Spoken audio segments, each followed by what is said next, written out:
Good day, everyone. Are you ready to move, have fun, and learn? Today, we are going to explore fitness concepts and fitness tests. Have you ever wondered why some people can run fast, balance on one foot, or catch a ball easily? These are all part of physical fitness, and they help us stay healthy, active, and strong. In today's lesson, we will learn about four important fitness concepts: agility, balance, coordination, and speed. After learning these concepts, we will perform a fitness test to check our current fitness level. Before we proceed to the fitness test, let us first define some important terms. Fitness is the ability of the body to perform tasks without undue fatigue. Agility is the ability to change direction without changing speed. Balance is the athlete's ability to stay in control of their body's position. Coordination is the ability to move two or more body parts under control smoothly and efficiently. It is commonly measured through activities that involve hand eye or foot eye coordination, such as throwing, catching, bouncing a ball, or hitting an object. Lastly, speed is the ability to move all or part of the body as quickly as possible. These fitness components will be measured through the activities in our lesson. Our first activity is the hexagonal agility test. The objective of this test is to assess agility by measuring the ability to change direction quickly and efficiently. The equipment needed are tape, a stopwatch, and a hexagon template. Each side of the hexagon should measure 24 inches or 60 centimeters. To set up the test, mark a hexagon on the floor using tape and number each side from 1 to 6 in a clockwise direction. Here are the steps in performing the hexagonal agility test. First, stand in the center of the hexagon. Jump over side 1 and return to the center. Next, jump over side 2 and return to the center.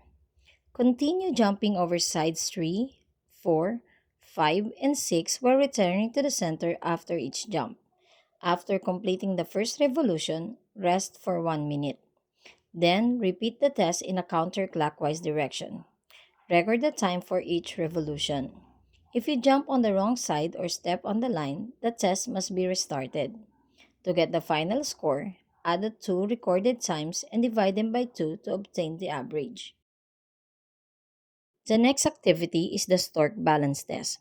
The objective of this test is to assess static balance by measuring the ability to maintain a single leg stance. The only equipment needed is a stopwatch. To begin, remove your shoes and stand on a flat, non slip surface with your hands on your hips.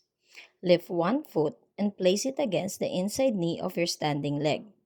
Then, raise the heel of the standing leg so that you are balancing on the ball of your foot. Start the stopwatch as soon as the heel leaves the ground. Maintain the position as long as possible. Stop the test if your hand leaves your hip, your heel touches the ground, your lifted foot moves away from the knee, or you lose balance. Your score is the total time you were able to maintain the balance position. Our third activity is the juggling coordination test. The purpose of this test is to measure eye hand coordination. The materials needed are 20 pieces of SIPA, bundled rubber bands, or any similar local material. To perform the test, hit the SIPA or material alternatively with the right and left palm facing upward. The material should reach a height above your head. Count the number of times the material is successfully hit using both hands. Stop the test when the material drops. Your score is the total number of successful hits completed. The final activity is the 41-meter sprint. The objective of this test is to measure speed and acceleration over a short distance. The equipment needed are a measuring tape or pre-marked track, a stopwatch, and cones or markers for the start and finish lines. Speed is the ability to move all or part of the body as quickly as possible, and this test helps measure that ability. To perform the 41-meter sprint, first measure and mark a 41-meter distance on a flat and straight track or field. Place markers at the start and finish lines. Stand behind the start line in a ready position with one foot forward and knees slightly bent. When ready, sprint as fast as possible toward the finish line. The stopwatch starts as soon as the runner begins to move. Continue running straight through the finish line without slowing down. The stopwatch stops when the runner crosses the finish line. The recorded time is used to assess the participant's speed and acceleration. To summarize, we learned about four important fitness components: agility, balance, coordination, and speed. We also discussed the hexagonal agility test, stork balance test, juggling coordination test, and 41-meter sprint, which are used to measure these fitness components.